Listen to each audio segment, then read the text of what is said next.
Would you like a hat, sir? My name is Matthew Kroll. And sometimes you got to be Sally Field. My name is Shahir Dowd. And this is the only podcast about movies, specifically the film American Factory. Which is the first film to be produced by former President Barack Obama and Michelle Obama.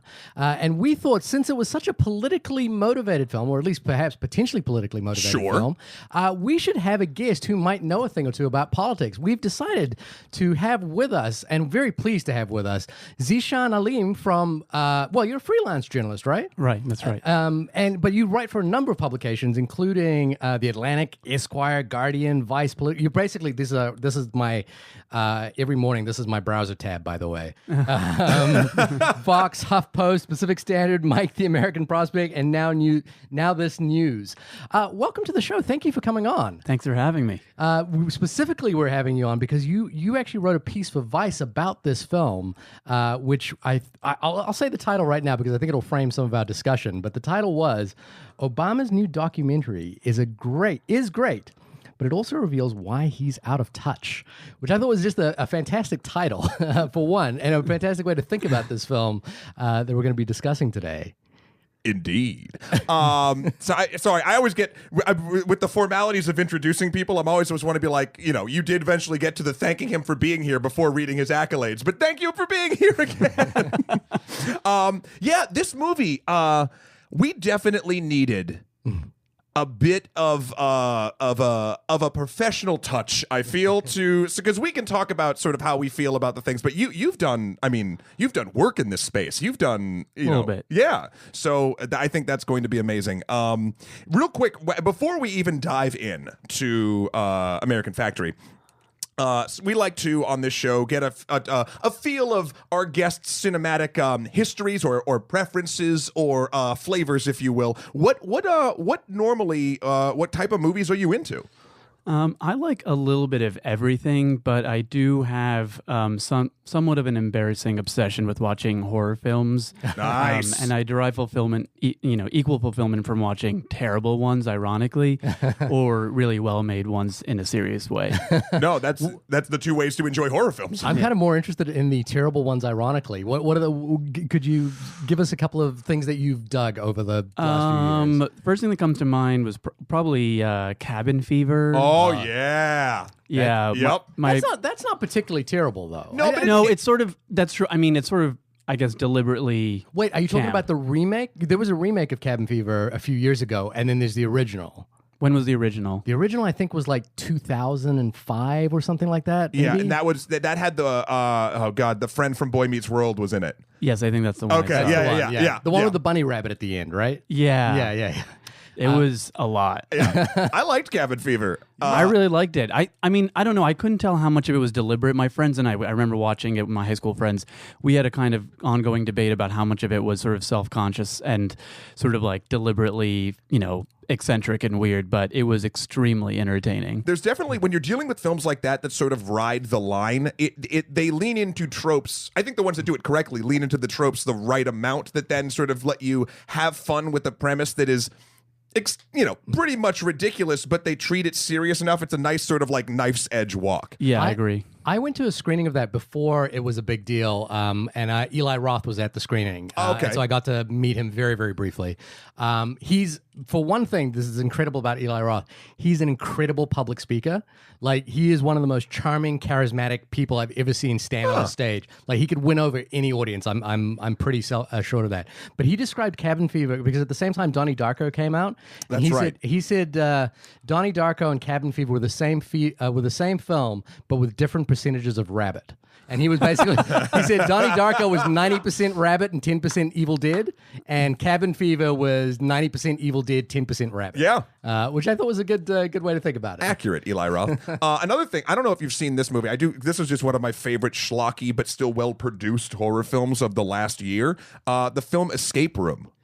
I actually did see that. Did you? Oh, wow. How did you feel about it? Well, I saw an airplane. When I'm on an airplane, weird things happen to me mentally and emotionally. There's a different level of oxygen going to your brain, and therefore you experience emotions of film differently. 100%. Yeah, that was really intense. I thought. I mean, I think I suspend some of my critical faculties when I'm watching on a plane. I just want to be entertained. It was extremely entertaining. Yeah. The pacing was good. What did you think of it? I mean, I've sung its praises for a while. I actually just went to.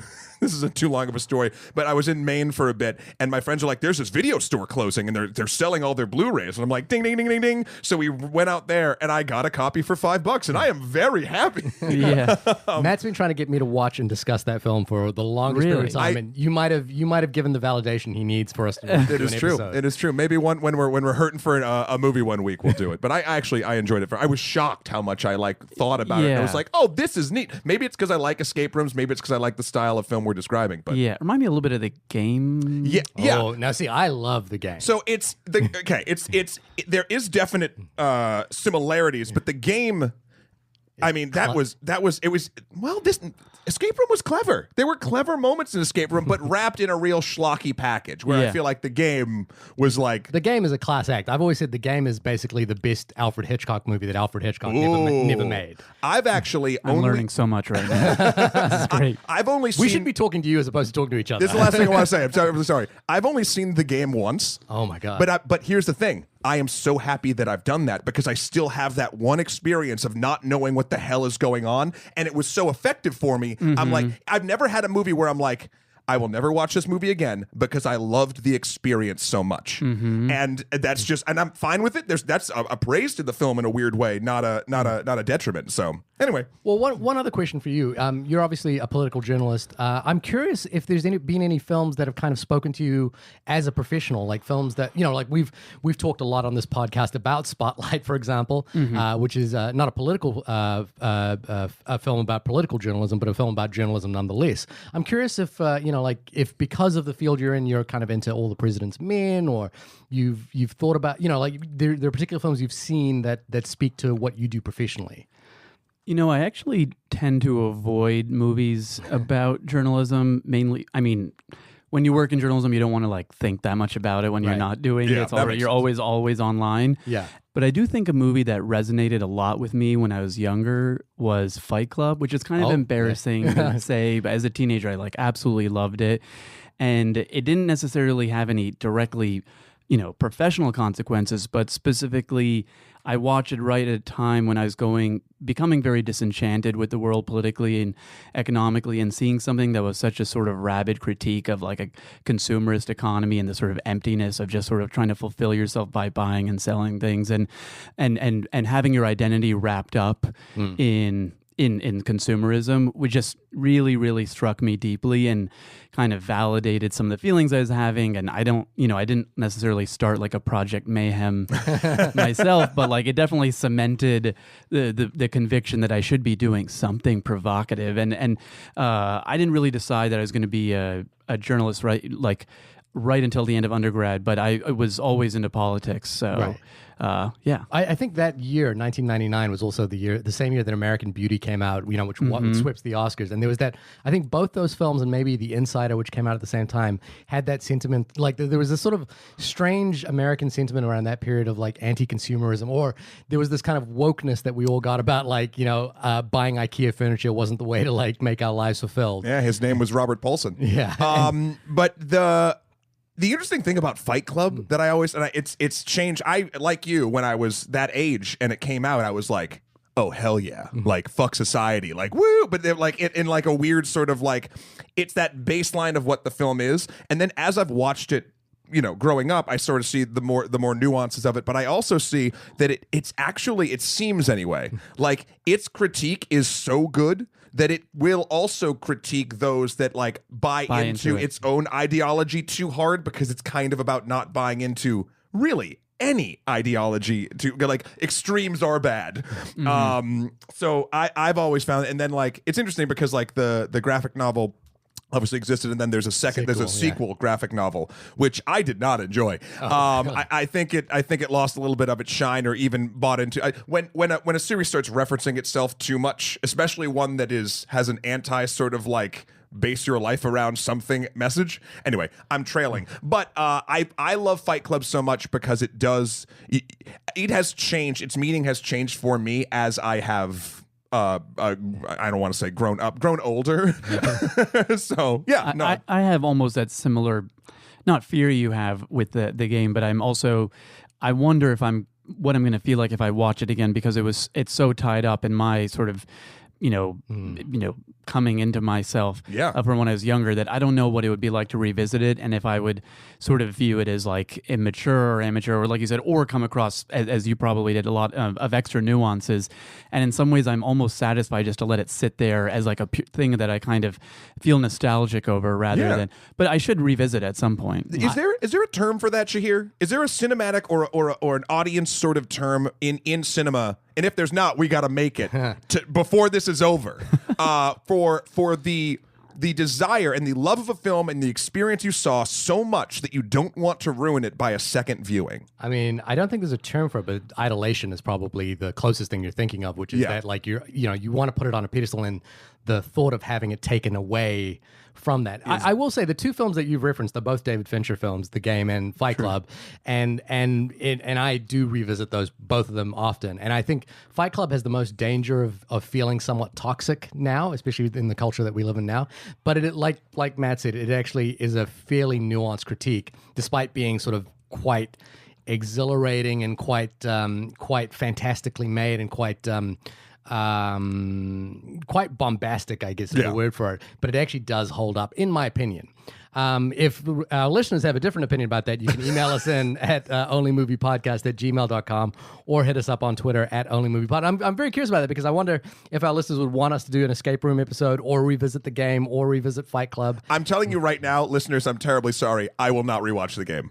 I'm holding. Really? Yeah, I won't do it. I love it. I love that experience so much. Can I have this one thing? Can I have one? I will just say this like flat out. The Game gets better every time I watch it. And without a doubt. That may be, but I don't have any other experience in the movies like The Game currently, and if I watch it again, I will not have that experience anymore. Oh, well, at any rate, we should move on to the film that we're actually here to discuss. So, Matt, can you tell us what American Factory is all about? Why, yes, I can. Directed by Julio Reichardt and Stephen Bogner, IMDb tells us, in a post-industrial Ohio, a Chinese billionaire opens a new factory in the husk of an abandoned General Motors plant, hiring 2,000 blue-collar Americans. Early days of hope and optimism give way to setbacks as high-tech China clashes with working-class America. Now, again, this was an interesting one because it was a Netflix original that we decided to discuss. And I think the interesting reason that I wanted to discuss it, or at least I felt that it might be of interest, is that the film kind of falls on the nexus of three really interesting events that are happening in the world as we speak today. The first is maybe tangentially kind of associated with what happens in this film, but there is this ongoing trade war that has been escalating between the Trump administration and China, so to speak. And I think you've written about this specifically, but you've also written, I found this fascinating article that you've written about Peter Navarro and his feelings about China, who is Peter Navarro is the current trade and manufacturing secretary. Is that correct? Is that the correct terminology? Well, I think he's had his office has moved around a little bit over the course of his time in the Trump administration, much like many people. So off the top of my head, I don't remember his current title, but it's fair to say he's one of the most influential trade advisors in the White House. Right. Gotcha. And I think maybe it's fair to say as well that this particular administration has had a fairly interesting and unique view on its relationship with China, particularly in regards to trade, manufacturing, and international policy, so to speak. Or I wonder if you had any thoughts about I think the timing of this film is just coincidental with regards to the tariff war. Yeah. Oh, I know they were probably making this film for a while. I don't know if they knew with any documentary, and it feels like this one in particular, they started following a factory closing, and then they just kept going, and it turned into a thing, and then eventually the Obamas got involved. I think, is this how it sort of played out? Yeah, the Obamas. They were filming before the Obama. Yeah, before the Obama deal. But I wonder if the timing of the release is something you could. I wondered about whether the release, we're in the sort of the pre-election, 2020 election stage, whether the release had any sort of particular resonance as well. And then the other factor is that the release of this particular episode coincides with Labor Day, which I think will be impactful to our discussion later on. But I wondered, just in terms of your perspective, whether anything that you saw in the film resonated with the work that you were doing as a political journalist, or whether. I think one of the things that was interesting for me is that this film is kind of a microcosm of the broader discussions that we have about economics, or about politics. This is actually the ground floor of how that plays out in many respects. And I wondered if that kind of resonated with you in any way. Yeah, definitely. I think this project is political from top to bottom. Not necessarily everything that the Obama's new production company is putting out is going to necessarily be as directly political, but I think American Factory very much aims to get right in the fray in terms of the conversation about the question of Trump, how he was elected, why he's resonated as he has across the especially across the Rust Belt, and why he might even be reelected if the Democratic Party doesn't find a way to appeal to the demographic that's at the center of this, which is a lot of kind of middle, well, at least formerly sort of middle income, non-highly educated, but like somewhat, fairly skilled workers. Specifically, this film is a pretty kind of it's a multiracial factory and town, but this whole documentary takes place in the heart of, at least one of the key quarters of Trump country. Right. And I don't think that the fact that this is the debut project for this production company is sort of a coincidence. I definitely want to kind of come out and make a statement. And this is not, there aren't necessarily explicit partisan statements made in this documentary. It's pretty understated in a lot of ways, but everything that it's trying to tackle thematically and in terms of subjects is absolutely completely political and completely integral to the question of the sort of future viability of the Democratic Party on the presidential level. Yeah. I mean, you even noted, I think, in your article for Vice that this area was visited twice by Trump and not at all by Hillary Clinton in the last election.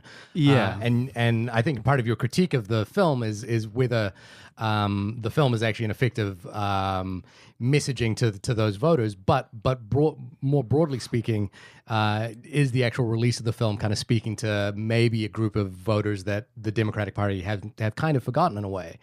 There's something weird sort of for me with the entirety of it. And when I was reading your article, I sort of this all marinated with me, where it's like this movie, while I think was incredibly effective for me, I'll even say that right up front, I was actually riveted with the story like from top to bottom. Some folks that I was with were not, but I was just sort of like, ooh, like the entire time. But often with messages like this that I do agree are, I think, deeply political. But then your article was like, but it showed a little bit of, of Obama, or at least the production, being out of touch with sort of how this messaging needs to happen in order to affect anything. Like, this felt like it was a lot of preaching a bit to a choir.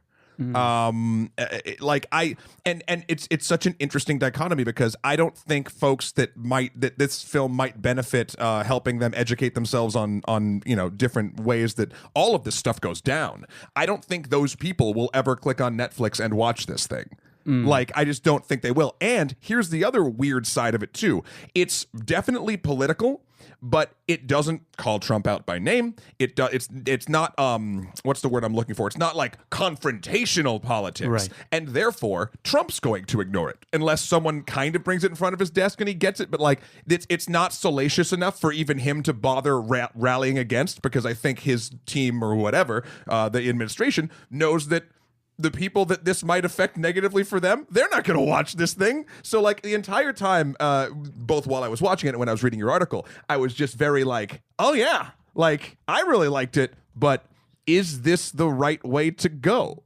Yeah, no, I think those are, both great points. I would say, so to take the second one first, I think there's just an aesthetic discussion to be had, which is clearly the directors of the documentary wanted to make something that's not didactic, something that is understated, something that actually feels very much like a scripted like film, like as in like a fictional enterprise. Like, I mean, just like the sort of way they build characters and the pacing of it and the way that they balance talking to sort of depicting them in their everyday lives, but also getting insight into their inner lives by having them have these monologues while they walk around. Like, it's, first of all, it's beautiful. I think a lot of times I thought it was. Yeah. But I mean, the way in which they're just sort of telling a story, I think they want all the characters to sort of speak for themselves, and then they would rather leave the viewer to kind of take away what they want to take away from it. And I think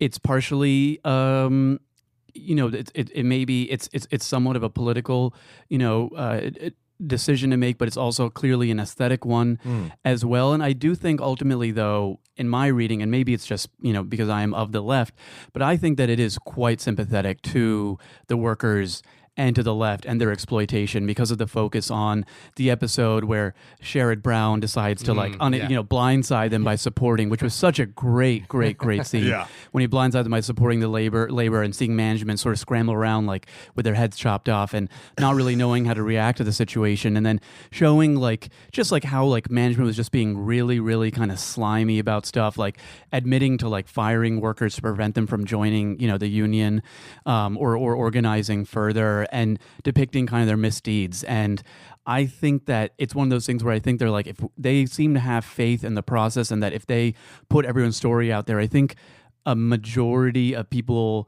there won't necessarily side with all the workers, but I don't think that they're going to view the sort of the management and ownership as good people. People, Right. if you're right wing, you might be well, it has to be done, but I don't think they're necessarily going to come away from that. And then I don't want to go on too long, No, but I please.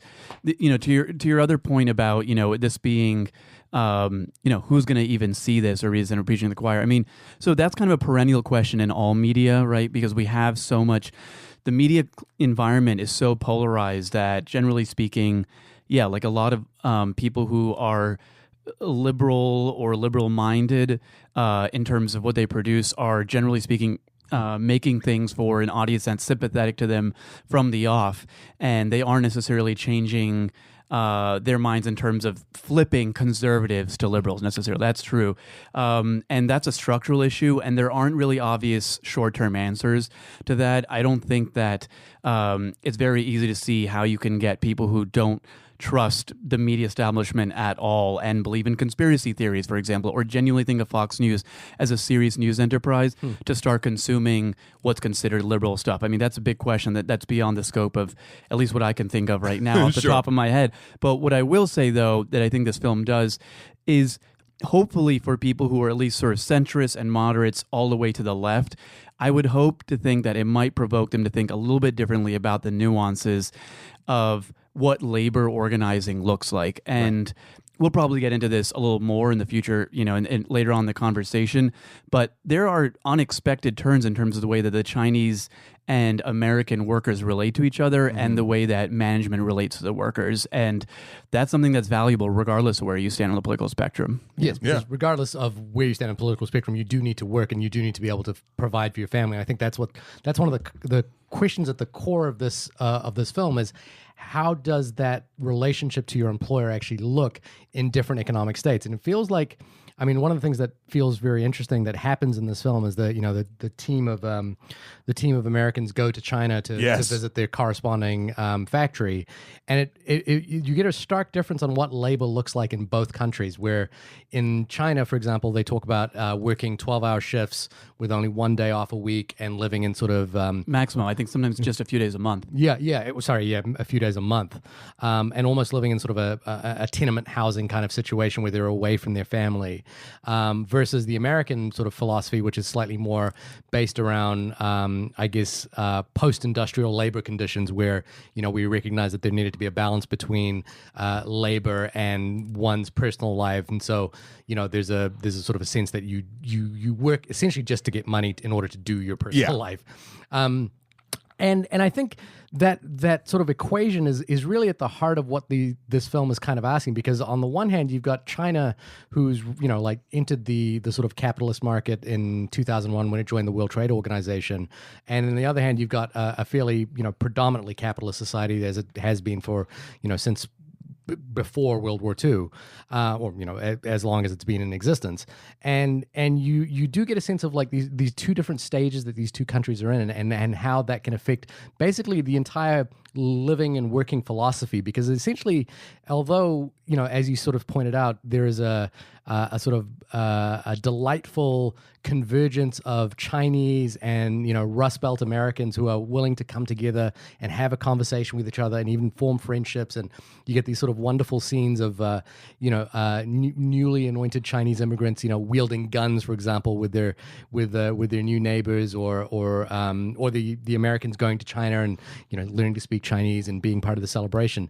But ultimately, these two cultures, as depicted in this film, don't really converge by the end of it, and seemingly the narrative as the film depicts it ends with a very much them and us, or us and them, whichever side you're on. And it's interesting because I think that us and them, something that I really liked about this movie was it showed, at least what I sort of took away from it, was that the cultural divides in this particular, at least the way it was portrayed in this film. We don't know what ended up on the cutting room floor or how things, whatever. But in the beginning of the film, when the Chinese came to buy the factory and give the people the jobs back, they were sort of seen as saviors and welcomed with open arms, and everyone was all about it. And then when productivity was not happening as fast as the Chinese owners wanted, then that's sort of where the conflict sort of happened. So it was never, I mean, I might be saying the words wrong, but it was never sort of, it seemed in the film, a racial issue. It was a cultural issue. Right. Like the way it was presented, at least, felt to me like both cultures started not wanting to integrate or work well together when they both saw the other one as too zealous or too lazy. Right? Like that's sort of how, and something that oftentimes in films like this, you don't get that full message. Oftentimes it leans on the other thing, which is an incredibly true and valid thing that should have multiple, and then does have tons of documentaries about it, about just pure racial tension. Am I crazy here? Am I going nuts a little bit, or is that too compartmentalized, or did I miss something? No, I think both of you have hit the nail on the head. I think that going into this film, you might anticipate, what Huntington referred to as a clash of civilizations. Right. But in fact, that doesn't happen. And what I really saw was what we could call a clash of class interests. Right. And so, I mean, first on the point of on the racial versus cultural issue, I think you're right. I think, and this is what I mean about how some liberals or just moderates might go into this film and be surprised. There's a huge debate about whether or not Trump support is motivated by what could be called, economic or like racial anxiety. Are you racist, or is it poverty that drove you? And there's a lot of empirical evidence that racial resentment played a huge role. It's a much, much clearer predictor of support for Trump than, say, being experiencing economic hardship. The sort of archetypal Trump voter is actually not a white working class voter. It's actually a white voter who comes from an above median income household. Right. And this basically, when you start watching this documentary, you might assume that you're going to see all these Rust Belt Americans who have been sitting there, not jobless for years, have all these Chinese workers come in, and they're just going to be, based on this sort of data and this discussion about this sort of the nationalism and the racism behind Trump, that all these people are going to be incredibly racist and say all these like chauvinistic and jingoistic things. And instead, it may obviously partially be a function of editing, but ultimately, no, that doesn't happen. They're actually getting along well. You said there's a lot of some of them build some really serious friendships. One of the guys was talking about how he calls him his Chinese brother, and they all have some of them obviously assimilate and really are excited by the U.S. and they build these real great bonds. And so it's clearly not mainly xenophobia or racism that is a problem there. And what really happens is there's a difference in their attitudes towards the culture of work and economic culture, and back to the earlier point of they have different perspectives on capitalism and how regulated it should be. And so the grand irony when some people on the right criticize, I don't know, still to this day, some of them will be criticize China as sort of communist in a way that's meant to tie it back to the era of Mao. In reality, China is in some ways more cutthroat, capitalist, unregulated than the U.S. was even in the in the early 20th century. Its industrialization is so ruthless, and they are so effective at repressing labor uprisings and movements that there is in certain places, truly just. It's not. I'm not saying that people who are Chinese workers want this to be the case, but it's just an expected norm. Yeah. That you don't have labor rights. That it's considered fussy to ask for a safe workplace. That you would be able to, get weekends off. I'm not trying to suggest that that's ubiquitous across China. There are lots of different views, but clearly the workers they show in the film have very different standards. They think, well, if you're getting a living wage and get a few days off a month, then that's golden. Yeah. And so I think the clash we're seeing is different attitudes towards what constitute economic rights, what constitutes social rights. And specifically the way it really, the nucleus of that kind of energy and the kind of scorn that develops is from higher up management and the CEO, who is kind of like this cartoonish kind of capitalist villain who has this kind of, I thought he's kind of had like a cold affect and sort of small and didn't really connect with anyone. Yeah. And there were some really interesting sequences where he does talk about how he's a little bit introspective about it all, but really he's just a billionaire who loves money. And he's the one pushing this down. You can see this top-down effort to just not destroy the morale of American workers, but basically just whip them into shape as aggressively as possible. And that I think that takes place along an economic axis rather than one that is racial. And then the kind of connective glue that is kind of a cultural sort of element there. So it's complicated. It's not like the Chinese Americans workers aren't different. They do come from very different backgrounds. But I think what can divide them is a different sense of economic identity. And that cultural glue that you kind of mentioned is really prevalent in the way that I think we get the sense that the Chinese workers aren't questioning, as you mentioned, aren't questioning the labor practices that are in place, or there doesn't seem to be the sort of response that you might hear from first-generation immigrants, and that you might have, or that we imagine, where people come to America and kind of assimilate into American culture and all the sort of trappings of American culture that people expect, which is good working hours, like potential union membership, weekends off, and that kind of thing. Instead, what we see here is a Chinese culture a culture of people that are coming in who see it as detrimental to their way of life. And I wonder if that is a byproduct of essentially how the Communist Party works and their sort of ability to stamp down propaganda, their ability to stamp down popular uprisings. Like the protests in Hong Kong right now are sort of an interesting response to I guess the overall Chinese imperative to stamp out dissidents. And I think that kind of heart of it struck me as is a very complex thing. And I think the way it manifests itself is when people refer to to the billionaire who owns this place, Cao De Wang, is Chairman Cao, which obviously just rings in the ears of Chairman Mao, and he has that sort of Maoish sort of appearance and figure. But I guess this does happen in American culture as well, but it seems that there is a willingness to curtail your rational ability to think through problems when the chairman asks you to do something. So you see it right at the very beginning of the film, where the chairman basically says, "I don't want this fire alarm here. I want it here." And there, you suddenly see all these people scrambling to figure out why that would be the case, or what we have to do, or a garage door that's going to cost $30,000 to move.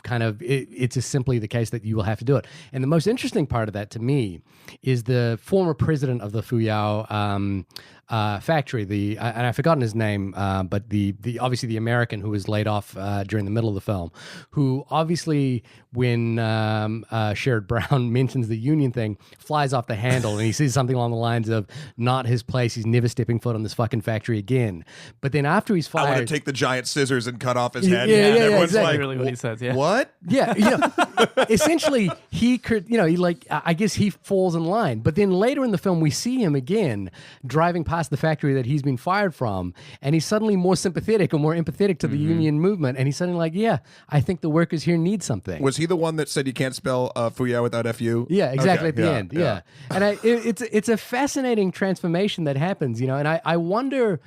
I guess I was curious if any of us ever thought that the prolonged presence of these Chinese families in America might influence them to think about labor slightly differently, or whether it's just simply a case of we're coming in, we're a factory, we're going to work our way, and then we're going to leave. I don't know. It was a curious ongoing question that I had, watching the I guess responding to what you're saying about this cultural divide that's in the film. I thought it's weird because you wonder, like, okay, because everything. Let's just talk about like the bubble of that town, right? Like, what the Chinese were hoping was that they could turn the Americans into their way of a workforce, and then they still get the good PR of saving a town, and like it's still it's a win on that regard, and then that would also, in a weird way, I mean, somewhere along the line, prove that, like, yeah, this is how people should work. Because look at these, we did this. And, like, yeah, so I think that was almost like a bit of an experiment, maybe on, obviously, the company's part, maybe the chairman's part or whatever. But then you have the other side of it where it's like, well, or what will happen? Will the Chinese workers see how the American workers are living and working and want more of that? And the thing that happened, oddly, is I think the resentment between the two happened before that, at least the way it was presented, happened before that sort of transference could occur, because then it just became resentment. Like the American workers at by the end of the film, it's really only Chinese workers are all the high up positions, and American workers are pretty much all the low end positions. Make up the labor force. Yeah. So at that point, you're no longer even debating how to work. You are now like, oh, the top is screwing us, or the top is like the bottom is screwing us. So it's interesting how like it felt like this experiment was trugging along, and then basically cultural differences made it so it kind of ground that to a halt, or at least that experiment. I want to come back to something that you wrote in your article. I guess the Obama presidency was an interesting one to observe because obviously he came in on a wave of hope and change and sort of a more liberal leaning affectation than we'd had in the previous Bush years. But you mentioned something in your article, which was that I guess maybe the major criticism of Obama's presidency was that he was perhaps too much of a bipartisan or too much of a statesman, who believed in the willingness for people to talk their way out of or negotiate differing ideologies. And I think you in your sort of assessment of the film mentioned that you think that this might kind of categorize him as being slightly out of touch with the more separatist or the more divided states of America that we live in today. I'm curious, like where that idea came from for you in regards to this film. Yeah. So basically, the Obamas have a short conversation with the directors that you can either catch on social media or on Netflix. It plays right after the film. Yeah, I think it does. Automatically. Yep. It's pretty brief. It's about 10 minutes. And it's sort of sprawling, and honestly, it's a little unsatisfying because it's so shallow. And I feel like all four of the people there have a lot of smart things to say. I hated that thing. I was going to talk about it, and I'm sorry to interrupt, but I hated it, and I hated the way that it was shot. I thought it was shot in such a terrible way, especially after watching that film that was shot so well. It was jarring. The way that they had both women in the shot framed was like way too tight. With Michelle Obama's hair like covered her entire face for half of when she was speaking. Like there was a million things you could do to sort of fix this. Just two people sitting in a empty diner with coffee mugs, drinking water out of the coffee mugs. Very natural. Very natural. Real America. We are having a conversation in Middle America. It felt very much like it was done by Netflix as a PR push for this film. Sure. Yeah. Oh, it was, but like. I mean, it's basically the reason the Obamas are involved. It's probably the extent to which the Obamas are actually involved in the film, but is to give it a presence for people to see it. Like, would you have sought out this film? Sure. If the Obama's name wasn't attached? But my point is, if you're going to do that, then do that. I mean, we've had people on this show who have done amazing PR work, video work for the Obama administration Right. that is effective and engaging, at least to the base it's trying to get to. And this was like, it felt so weird. Anyway, I cut you. I'm so sorry. No. I'm glad we're in total agreement about that. I didn't even think to kind of apply a critical lens while watching, and only while just bringing about up now being like, that was awful. That was just, that was awful. And like, it was chopped up in weird ways, so you didn't even know what they were referring to at certain points. Yeah. And I had to rewatch it several times just to sort of make sure I was deducing the right things. And so this conversation was, in addition to being sort of, unsatisfying in terms of its depth, was strangely sort of like upbeat and sanguine in some ways. I mean, of course, like, they're doing PR, they're not going to be moping, but the documentary is really bleak, actually. I think the conclusion is that workers in these sorts of sectors that are being automated and more prone to international markets have nowhere good to go. And there are possible solutions, which I discussed in the article and, we may talk about, but it's not a good thing. And yet, there's a lot of upbeat talk, and specifically Obama continually seems to hint at and then explicitly suggests the idea that one of the major takeaways from this film is how people can sort of basically connect with other people politically by getting to talk with each other in person, getting to know each other, and basically like, see each other as human beings, and then they kind of get in on the same page, and all of a sudden things are better. And that specific sentiment is classic Obama. It's like one of the most Obaman things to exist. Part of the very premise of his presidency was that he would be able to sort of, quote, fix Washington, because he was so concerned with listening to the other side of the aisle and reaching out, and he was such a compromise-oriented politician. And, going back to his background as a community organizer, and he's always known among his advisors for being very consensus-oriented, listening to a lot of people. And so it's clear that he was sort of talking about something that he's talked about for a long time.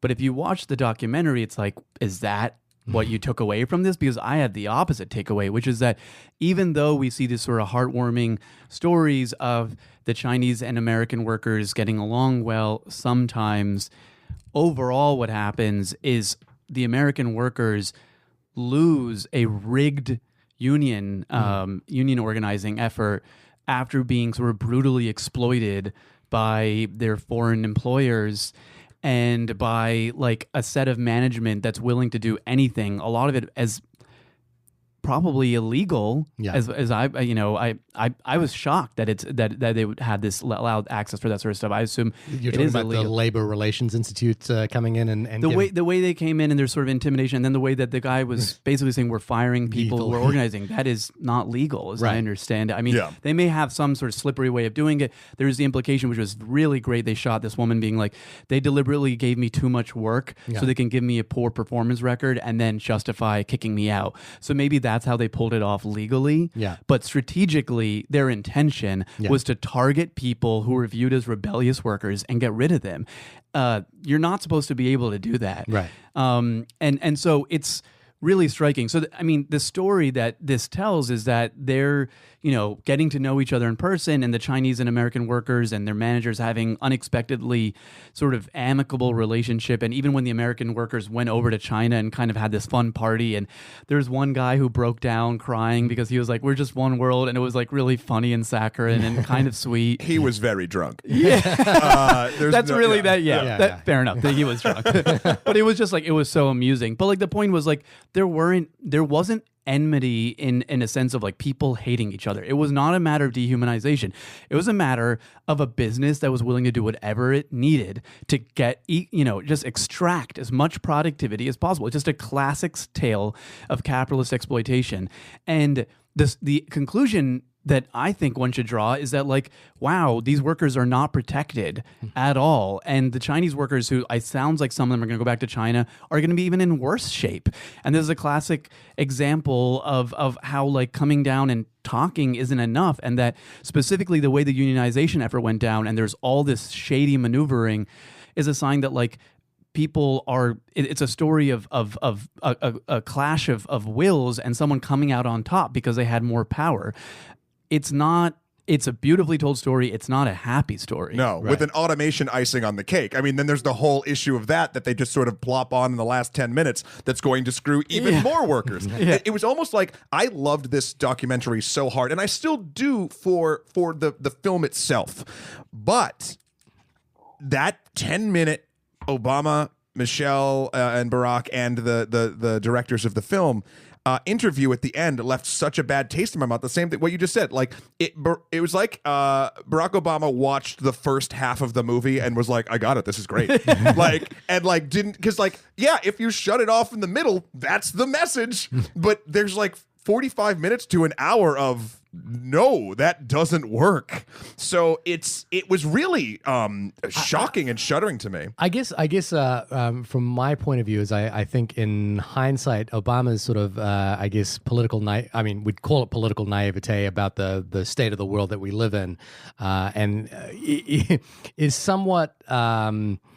somewhat a good problem compared to where we are actually today. True. You know, Yeah. and so to me, his approach I think is more reflective of the reason he wants people to see the film, or the reason why he wants to put his name to the film, as opposed to the solutions that Barack Obama, the politician, might want to approach having watched the film. But I can also see how those are damaging. Like just having the belief in a good thing that people might do and then watching it not happen, that doesn't particularly help the situation. Like, it's good to talk about it that way, and it's good to sort of focus on, you know what, in a micro setting, this 100% seems like it works. If two people that have never met each other from different cultures are given a task and have to work together to pull it off, as long as there's not some crazy either something so different about the cultures that they can't physically understand each other, most likely they will come out as at least being amicable and possibly friends. But then you get into the macro sort of perspective of everything, where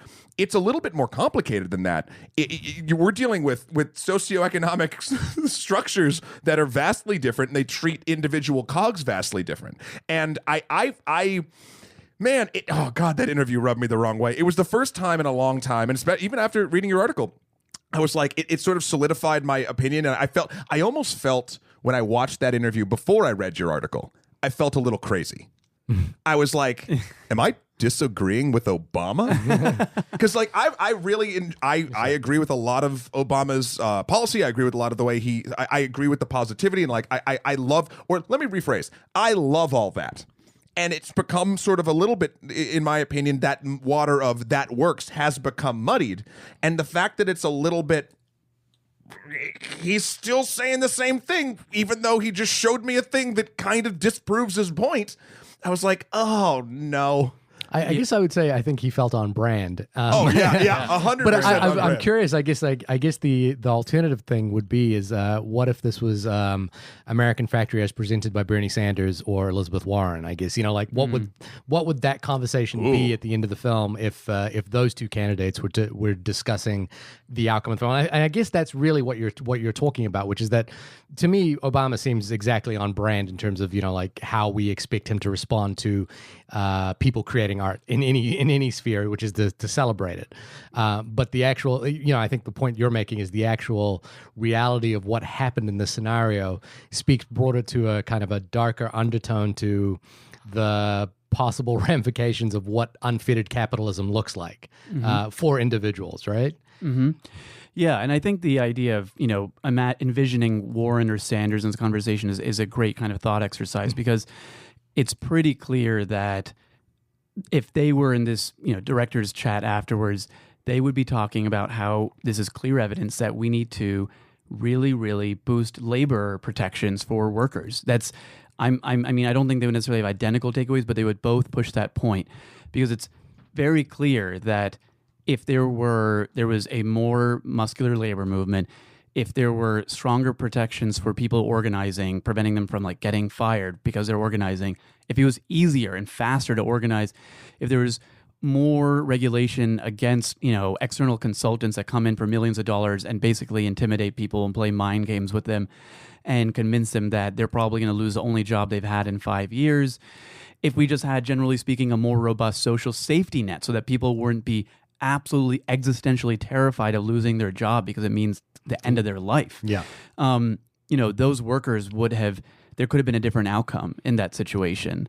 And I think that, and that's the thing about, why it's interesting to think that, it maybe this documentary was made 10 years ago.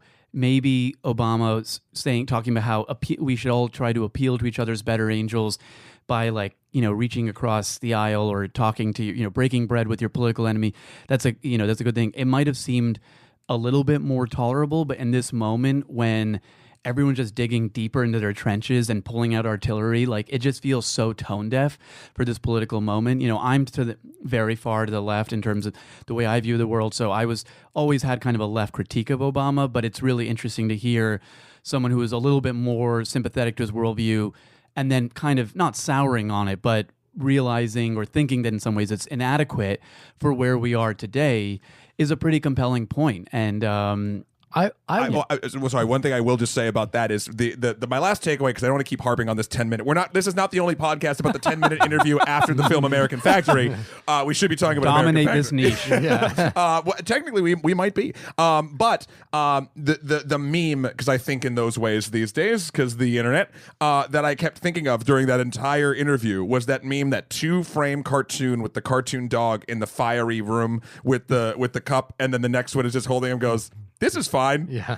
That was just, and I was like, no, it's not. And it was kind of that, it was an odd, it was I guess souring is sort of, I think possibly the correct feeling of what I was feeling in that moment. Well, I guess I wanted to be the, and I'm not right wing by nature, but I kind of wanted to look at it from that perspective and think about perhaps the other side of it, which is that you do have this sort of aggressively capitalistic enterprise coming in that is very much about efficiency and in its very nature is a stake in globalized, manufacturing. It's basically a Chinese company coming to America.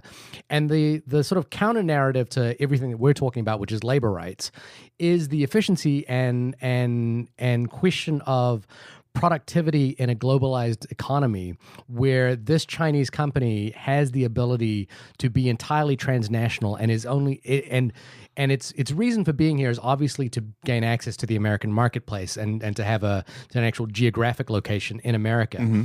But ultimately, if the labor conditions aren't favorable to the company here, why would it not just go to Vietnam or Laos or somewhere like that, where it can, basically run rampant in terms of labor practices and only, and pay fractions on the dollar.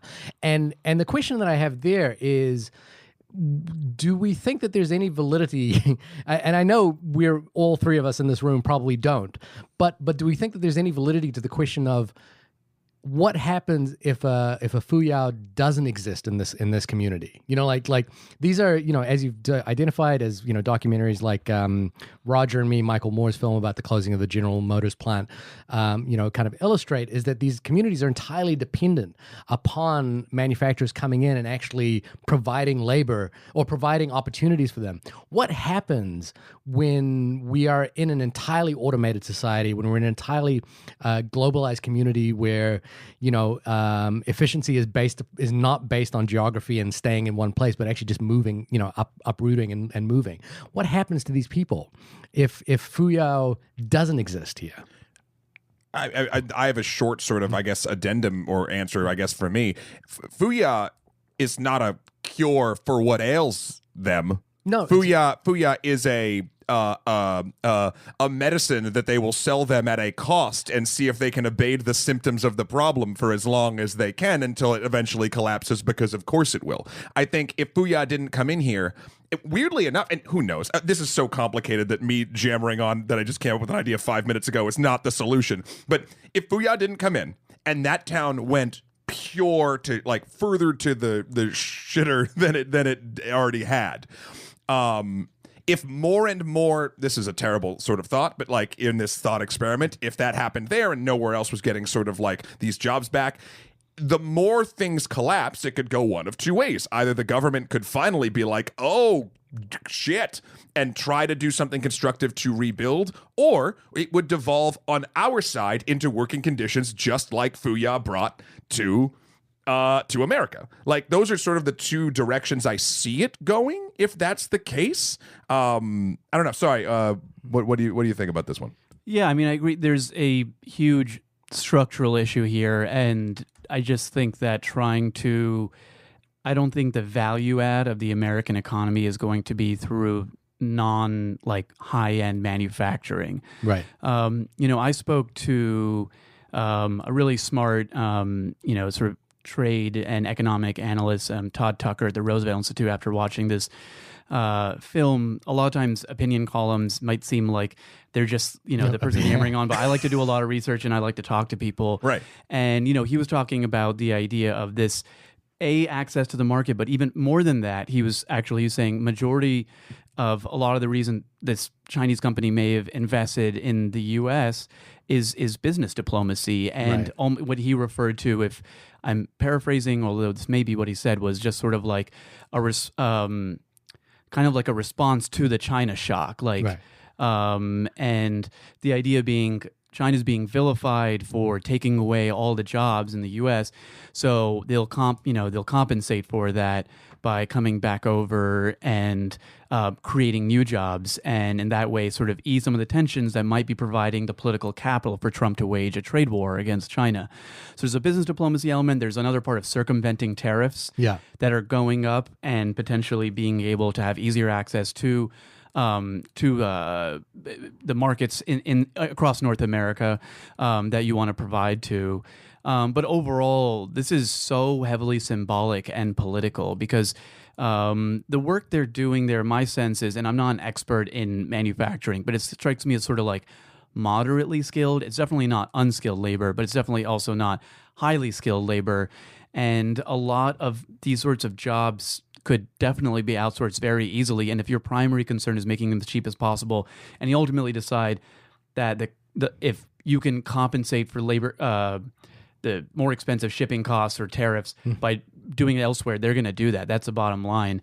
So this is, as you're saying, it's not in the long run. This is not there's no winning strategy here behind trying to revive this kind of manufacturing in the U.S. I mean, you need really, really high end stuff to be really competitive in global markets. And the bigger answer, beyond even labor regulations, which would have just helped on a kind of case-by-case basis, is just focusing your economy on the things where you actually add value to the global economy.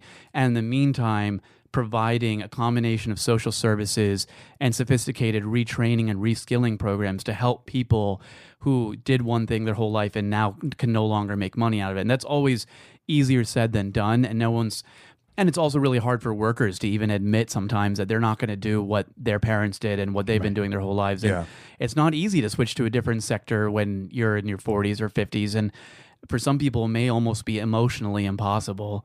But that's where you need to invest your energy. It's not like it all goes to the sort of question of like Trump's politics are nostalgia politics. Like all the stuff he says about coal country are just like, it's just bullshit because like it's not coming back. It's just playing on people's, longing for a day when they could make a decent amount of money. One person could support a whole household doing that kind of work that felt very straightforward and honest. But you're also just, it's a classic sort of used car salesman politics. Like, it's like, you just fast talking, you give someone, and then like it dies like, like a year later as you roll off the lot. Like, say the slogan. You just got, like, it's pure. Yeah, I like that sort of like nostalgia politics. It's the message du jour of what he does. The coal thing is funny. I'm glad you brought that up because I was going to be like, yeah, that's what I was thinking of too. Like this is a thing that is not coming back. Even the end of this film, it proves Automation that is coming. automation is the thing. Yeah. Automation, the second that they can afford to maintain machines to do all these things, that factory's not going to, well, here's the thing. Maybe that factory will be there. Maybe there'll be more foreign factories in America to get around the tariffs and things when they don't have to deal with an American workforce. And if that's the case, that might also displace people and financially in a whole different way. I mean, I guess the point here is that education, re-education, reforming healthcare, reforming social structures, reforming the social security net is not as sexy an answer as bring back coal, right? Like that's the kind of political uphill battle that I think Warren and Sanders, I guess I'm seeing them as kind of leaning more into that conversation are going to have, which is that it is not as a sexy an answer, and it's also structurally difficult to make the kinds of changes that they're implementing. And I guess one thing, being a foreigner, kind of thinking about the way labor unions have been vilified in this country, is that there is this unusual relationship that American manufacturing has to labor unions, and I can only postulate that it comes from like the Jimmy Hoffa kind of image of labor unions, and the Teamsters, and the sort of idea of corrupt labor unions and things like that. But I like, again, I wasn't born here, so I'm kind of just, and it's very unusual to me that the idea that a labor union would be destructive to and not in the interest of the workforce seems very foreign to me. But it seems It's different in New Zealand. well, New Zealand has a lot of structural integrity in terms of employment relations. Like labor unions exist in New Zealand, but not to the degree that they exist here, because the Employment Relation Act, there's a very stringent set of government regulations which determines how you can employ, how you can fire, how you can, what your benefits are, like paid leave is kind of mandatory and that sort of thing. So we're obviously on a different scale to the United States, but it's something that I sort of saw in healthcare in America as well. There's this sort of intense vilification of some form of socialized healthcare, or in the case of labor unions, intense vilification of labor unions. I wonder where that idea stems from, or why it feels so prevalent. And it's so prevalent in this film. Obviously, the management of Fuyao, they're absolutely adamant that the thing that will drive them away is a labor union. So I think it's just the way that Americans have always been. And this is going to be my first Marvel reference of this entire podcast. Okay. But in Captain America: Civil War, there's a moment where Sharon Carter is quoting Peggy Carter at Peggy Carter's funeral, and it's something along the lines of Peggy would say, if you saw something wrong, or whatever, and even the world says that you need to move, that you should say, no, you move. And there's this, I'm not saying like that seems as sort of a nicer sentiment of what they're trying to say, but there is a deeply American sentiment of kind of having to be right all of the damn time. I mean, it's. But America is also the birthplace of the labor movement. It's also like 1870. I know, but you take the Hawthorne riots is all about. So there's a group of people that are 100% like, no, dummies, we need protections, and this is something that is very important, and like da da da. And then you have other people, and it's the same fear mongering that the companies in this documentary did, that are coming and they're going to be like, do you want another governing organization taking away your freedoms? Wouldn't you rather just talk to me? Now you got to talk to this person who has to approve a thing and whatever. That's not independence. And it's that mixing of I feel like wanting to maintain your independence, and B, never admitting that you are wrong. I could even look, and I can't speak to growing up anywhere outside of this country, but even in a small New Hampshire town, like my dad was in construction, but he was not in a union. I haven't picked his brain lately, but I do remember talking to him, I think in high school when I was first learning about what unions were. And he's like, no, it's a pain in the ass. And I was like, oh, so in my head, again, just one simple conversation for the longest time, I was like, oh, unions are a pain in the ass. And then you sort of learn about the Hoffa-esque, Shahir, sort of what you said, like, oh, maybe they're like seedy. And then there's like this weird sort of, I don't know, there's a poisoning of information, or there's a twisting of information. I think that's even more of an accurate sort of thing, where Americans seem to value their independence over their well-being. And it's weird, And I've just started noticing it during this garbage fire that we're living through right now. And even though it has been incredibly prevalent, and I can look back and be like, oh, geez. So I think it's just this deep-seated no you move mentality. Even with the retraining, right? Like, I would onlymoviepodcast@gmail.com. If you know anyone who is an actual coal miner, I would love to talk to someone who has mined coal their entire life and see if what is the thing that they enjoy about mining coal. Is it going in the mine and breathing all their shit and bringing the stuff out, or is it the idea that you are contributing to something and that you are good at a skill and therefore you feel like your existence has value? And I would argue that most times it's not the actual act of mining coal. It's that I've been trained in this. I am good at this. People say I have value because I have this job. And I mean, I would be true. Look, I've been debating sort of like, eventually will I stay in New York forever? If I move out of New York and I lose my current job where I can just work from anywhere, I'm screwed in my industry. I would have to get a different job. I would have to be retrained. And even in my head, I'm like, oh no. And I do like easy, dumb computer work. So I can already see that sort of fear of like, well, my value will go away. And how do you train that out of a culture of people that not only are taught that, that is your value, but also again, I'll go back to a no you move mentality. I have no idea. Yeah, I think both of you are hitting on the sort of multiple strands that coexist and are often at war with each other in American political life.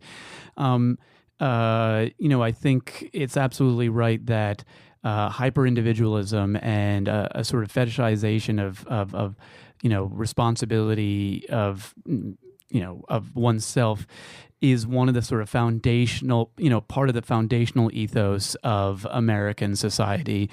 And, it goes back, to colonial times in terms of just existing in a land where after, of course, indigenous Americans were wiped out in various ways, horrifically. But basically people said, all right, this is, there's a kind of a libertarian attitude that prevails when you have a very, very small group of people trying to slowly expanding over a massive continent with unfathomable amounts of natural resources, and just being able to kind of just go out and kind of set out on your own and do what you want, to varying degrees based on what kind of money you came from as a colonist. But that sort of sense of freedom and bounty, I think, is really inscribed into sort of the American political imagination, and has a really, really powerful current. And the right has the sort of people on the right in the U.S. have been able to sort of very kind of through the sort of collective jujitsu, basically convince people on the left that like if they believe in like collective rights of any kind, like worker rights, like they're like almost anti-American, right, and don't get what like the country is at about at its core. And then a lot of times will suppress, like you were saying, the kind of great historic labor battles that have set great examples for other movements around the world. And a lot of American workers have done great things in terms of changing what we view as like acceptable amount of hours or work conditions. When it was really militant, it's pretty amazing, just like going to war with employers, having shootouts with them on the streets, and becoming, having labor leaders be the sort of people who, actual titans of industry were legitimately afraid of. Right. But that sort of history is not taught very much in, I think, a lot of high school curricula, for example. I think labor history was something I never learned about until basically I taught it myself by like reading like Howard Zinn and Noam Chomsky, right, and reading about it during university. And I also found that I wasn't able to, and another part of it is just the fact that I think since the Reagan era, the sort of right wing has had really set the terms of debate in terms of how Americans view, what's considered an acceptable level of government in political life, and have been able to kind of convince, again, anyone from the left saying like, maybe we should have a more robust government is sort of anti-freedom. And since the Reagan era up until about 2016, the Democrats have been playing on on a playing field that has been created by the right and oftentimes funded by right-wing extremists, capitalist Rest in peace, David interests have. Koch. Sorry. Rest in peace, David. Yeah, Koch. exactly. Precisely. Like, Alec, for example, that, basically genuinely mass producing legislation for state legislatures to use, everywhere in the country where there are any right-wing politicians to put forward proposals, for instance, to protect like extractive industries and make sure they're not regulated at all. And the right has been a lot more effective, both in terms of rhetorically setting the debate on a national level and also seeping into state houses and just setting the terms of how we talk about like what constitutes freedom, and have successfully managed to convince people that labor unions are at best a pain in the ass and at worst a direct threat to like what we understand about what it means to be an American. The bounty thing you said, you struck a hard chord. Like, I think that really does go back to like the truth of the matter is that's 100% how our current America was founded. Of course, not just talking about the Native Americans who we took it from, and of course, and sorry, slavery. I didn't say slavery. Yeah. Slavery, yes. Obviously, it's obviously a given that they were excluded. We're talking about from white all this. colonists. White Yeah, colonists, yes. But I'm saying the idea of going across a, like you said, land with vast resources, and just if you had enough either chutzpah or investment, you could go and just some luck and just go get stuff because it's all there. It's all yours. It's all there for the taking. And I do think that a lot of that American ideology still holds true. But the problem is that's not the case now. Like, you can't do that. People can't do that. And now corporations or either the right or however varying governing bodies are still trying to sell of course you can.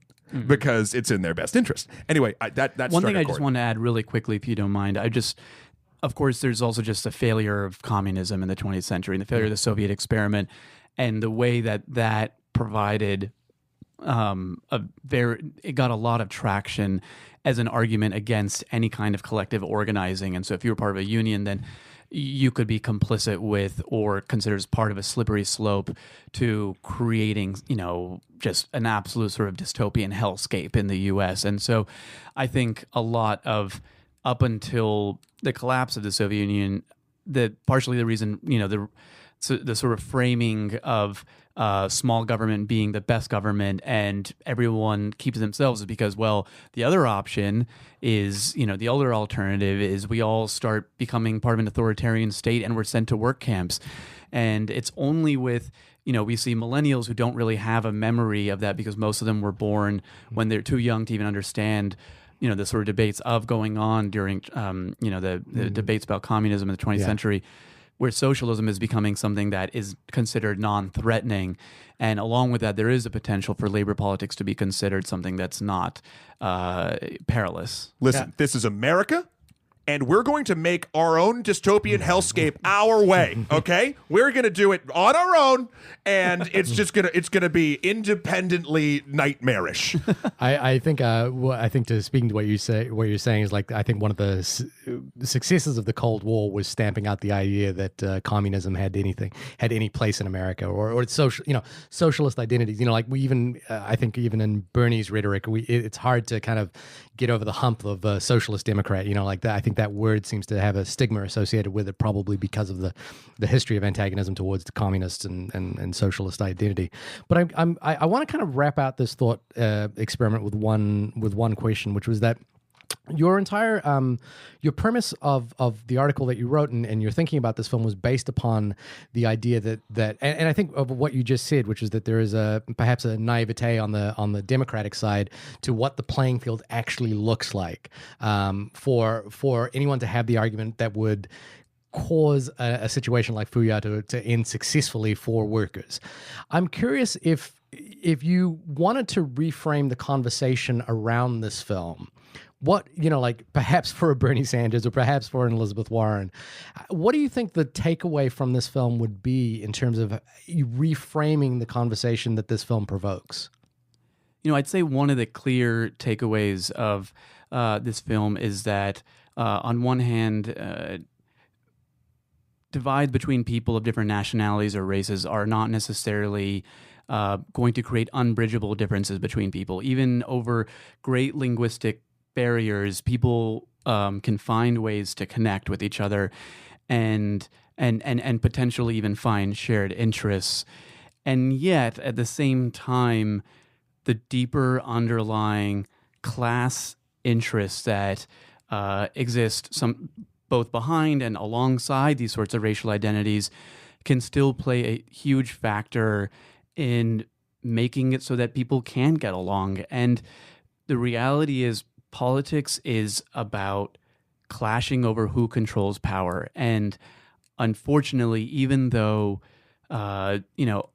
Obama offered a very inspirational message of how everyone can unite through this great sort of, vessel of hope in a great sort of multiracial democracy where people know how to talk with each other and talk through problems. Politics is ultimately a form of war. And I don't think that I think there are limits to what you can get done by connecting with each other interpersonally. And I think this film captures how complicated it is to surmount those kinds of obstacles. The reality is, I get why certain people in that environment would not want to join the union, for example, because not only, the propaganda against the union was successful. They didn't know who to trust. They have no options. They have no social safety net to fall back on. Like, what's the next job they're gonna have if they lose that one? And it's that's another takeaway, which is also and it's a bleak one, which is that there are really no good short-term options for these people. And the reality is there needs to be deep structural institutional shifts in the way the economy deals with workers who are part of something that is just, a sector that's really just no longer in vogue and probably never going to come back in a serious way. Unless you're Elon Musk and believe in the well, even then though, the cases that I think he's putting forward is automation, and the question that that I think this film asks specifically by the end is what does a society that has been replaced by robots? How does a society that has been replaced by robots function on a purely pragmatic level in a global economy? I mean, there's two ways it functions. One would be a living wage, and they try to just sort of let people live out their existences however they want by paying for them to exist, not to thrive, but just sort of to be at least healthy enough to continue their lives. Or not doing that. or literally letting people and entire swaths of people in countries all over the world, when automation hits, just letting people die. No, I think we're going to go the Terminator route, which is that we become food for the robots. No, that's the Matrix. Oh, well, no, in Terminator Salvation, that's they become food. Terminator Salvation isn't canon. Oh, really? Not anymore. Well, okay. Long story. But at some point we'll just become food for the robots. Our American hellscape. That's our own American hellscape. This has been a fascinating conversation. It's been great. One that I think touches, broadly speaking, on the bigger picture outside of the film, which I think is fascinating. The film itself, I think, is captivating. I think it is gripping. I think it is beautifully told. I think it manages to encapsulate the complexities of the issues without feeling trite or didactic in any way.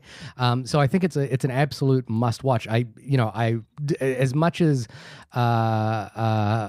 Obama may have had the rhetoric of hope and change still lingering in his delivery here, which we've all kind of wondered if it has any validity.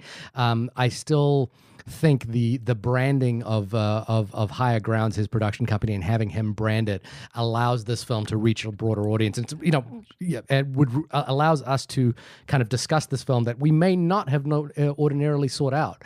And I think the fact that it's dealing with a complex political issue is important, and for our listeners, I think it's a really fascinating, wonderful chance to look at this issue, dynamically and captivatingly, more so than it would be like looking at some reshoot statistics. It's also sorry.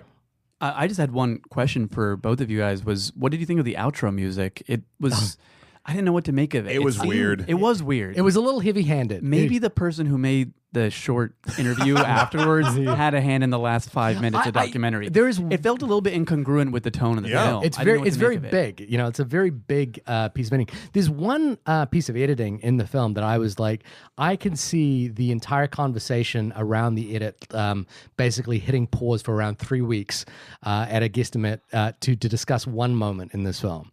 And that is when the new president says, "Let's make America great again."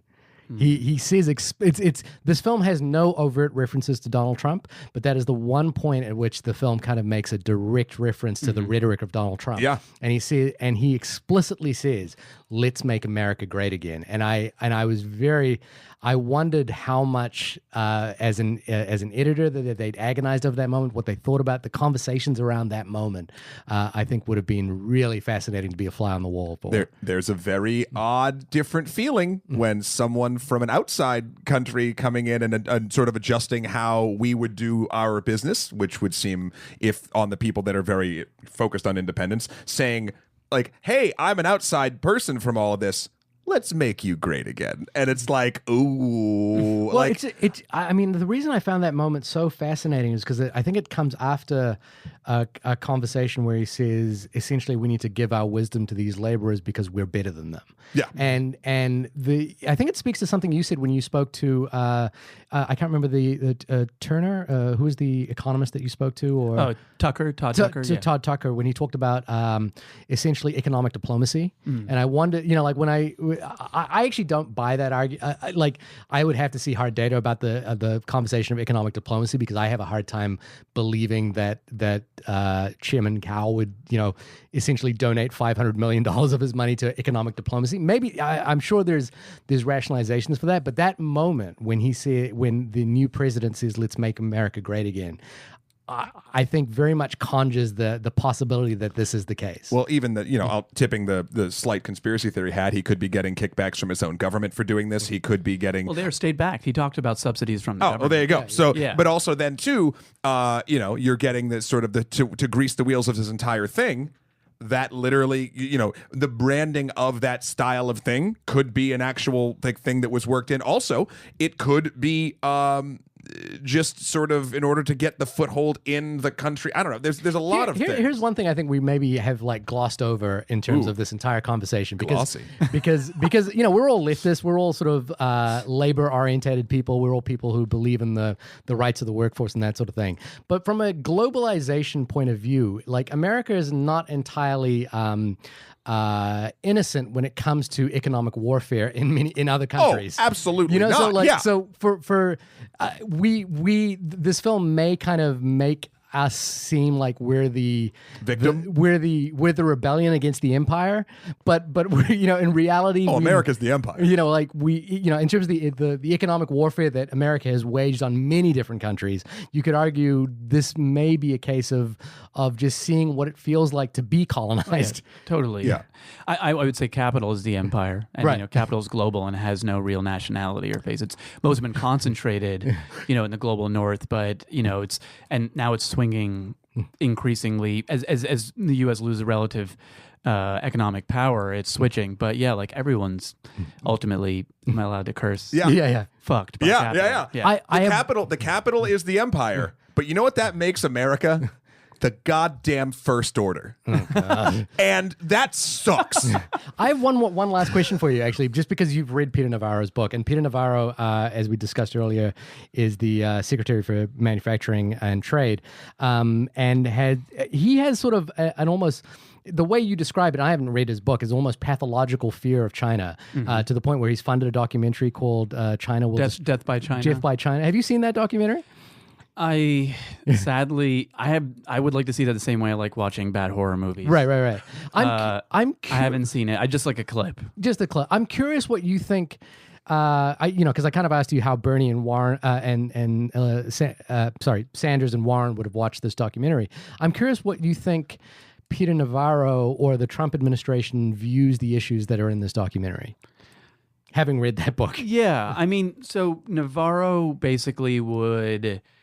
The thing I wrote in this sort of profile I did of sort of kind of an intellectual profile of Navarro on China is that he technically starts from a rational place in a lot of the things he says about China. Like, he's not wrong about the way that, Chinese power is going to reshape global political economy. And he's not wrong that the role they have in the WTO and and specifically, the access they can have to other markets is ultimately not good. He's not wrong about the fact that, like, the way they treat intellectual property from foreign companies that want to compete in the Chinese market are wrong. And he's not wrong that, like, they have a very deregulated attitude towards a lot of industry that makes it is unfair for a lot of other workers.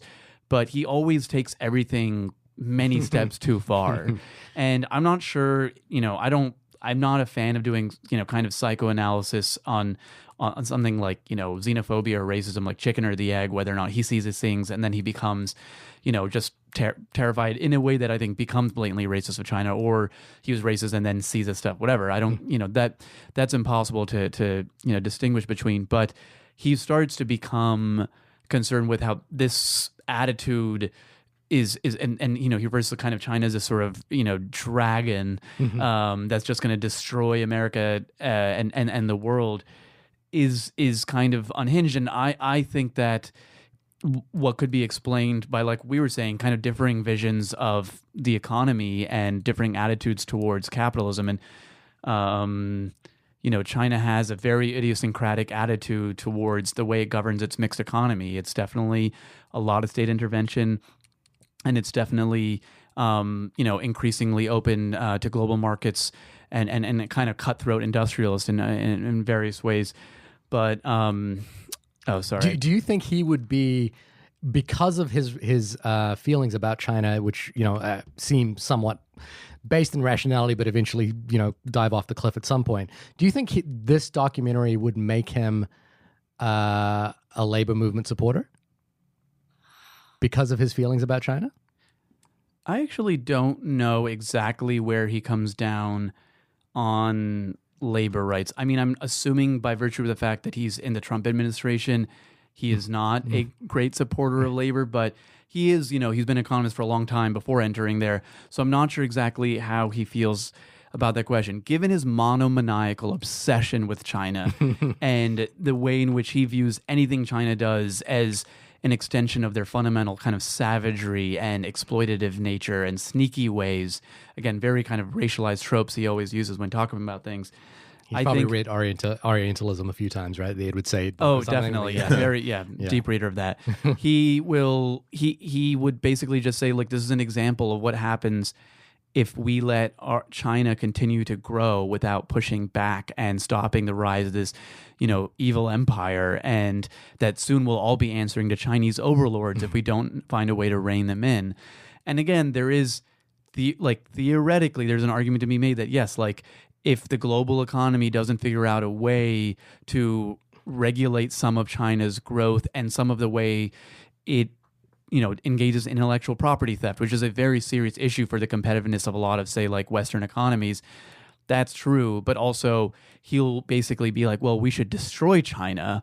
And that's the way we do this. So, I mean, sadly, I think that even setting aside his labor views, his priority is basically chopping down China to size. And honestly, if Steve Bannon was still in the administration and a few other people, and it was a little earlier on, and China pulled some aggressive moves in South China Sea, I think Navarro would be one of those people saying, let's go to war in South China Sea. I mean, he genuinely thinks at all costs it must be stopped. It's worse than like the Soviet Union, 20th century. Obviously hawks on the Soviet Union believed that it's okay to fund death squads that overthrow democratic regimes, basically to back things that stand against everything that we putatively stand for in the U.S. just to be able to make sure you cut down the Soviet Union. So, yeah, I mean, it's all about that other that you need to destroy. It's scary. I'll tell you, I don't know as much about that Navarro, but I bet you Dave Navarro, after watching this, would probably be pretty on board with labor unions. Right. Shout out to the Foo Fighters. Well, this has been the only podcast about the film American Factory. Zeeshan, thank you so much for coming on the podcast, man. Thanks for having me. This was a blast. Yeah, no, it was really. I think it helped us to frame this conversation in really interesting ways. Where could people find you if they wanted to see more of your work? Well, I guess the simplest thing would probably be on Twitter. I'm at Zeeshan Aleem. That's at ZeeshanAleem. And also, if you just Google that, you can find my website. And if you want to have a newsletter, you can sign up for that. It's, terrible. I would highly recommend it. I am an avid reader of your work, and I'm very glad that we got the chance to actually have you on the podcast. Matt, when you are decrying the call of labor unions because of a simple thing that your father said to you once many years ago, and realizing that you are now the leader of the First Order, where could people find you? That is a loaded question of announcing where I am online. I don't know if after that I want to give where I am. No, I'm a narcissist. You can find me at matthewkrol.com for my life and works. Also Skeletor, the number 4, PREZ on Instagram and PSN, and Emperor MSK on Twitter. You can also find the good works we are doing over on Extra Credits. I just believe we did something on content curation, which is sort of how digital storefronts are sort of having the ability to control certain narratives, even politically, as pretty much almost everything is political. Sorry, video game friends. Video games are political. Also, we're doing stuff on the Inca Empire, the rise and fall of the Inca Empire, and that is some fascinating. Actually, there's a lot of, and I won't get into it, but there is some correlation with sort of the transplant. Long story short, many Inca rulers did transplant vast quantities of native peoples from one end of their empire to the other based on economic, what would make the most goods. And it was terrible, and it ripped the entire thing apart, but it made it more efficient. And you look at things like that with sort of all of the stuff we've talked about, and it's all connected. Shahir, when you're not accusing me of being part of the leader of I would say despicable, terrifying, nostalgia-fueled organization like the First Order. They worship Vader hard. Where can folks find you? Man, if I knew Star Wars better, I would have come back with one of the First Order's quotes. What is the First Order say anything? They just yell a bunch. Are they they're literally they're make the Empire great again. That's literally what they took all of the tech that the Empire had that fell and built an army out of we from the ashes we need to bring things back to the way the Empire had it. And it's oh geez, we're gonna build no more Death Stars. Let's just make a planet that shoots lasers. Anyway, I wanted to know where people could find you on the internet. You can find me at my website www.shahirdaud.com. That's SHAHIRDAUD, and that has links to all my work and Twitter. What are we gonna do next week? I don't know. When's Ad Astra come out? Have you seen the trailer for Ad Astra? I haven't. It's the Brad Pitt space movie, but it looks way better than that sounds. Okay. The director of that, James Gray, is a very, very good filmmaker. That's not next week? No, that's not next week. What? Should we come back and do Escape Room or Fight Club or The Game? Absolutely. Or one of those things? Is that where... Escape Room, man. Oh, Escape Room's so good. Fight Club and The Game, nostalgia politics. Yeah. Wow. I won't rewatch The Game. Look, I think The Game, I'm going on a limb here. I think The Game is one of the finest examples of American filmmaking in the last 25 years. It might actually be older than that. I'm literally not disagreeing with you. It's superb. I have one silly principle, and I'm going to keep it. Anyway, thank you everybody for listening, and we'll be back with something next week. Yeah. Bye. Bye. Goodbye.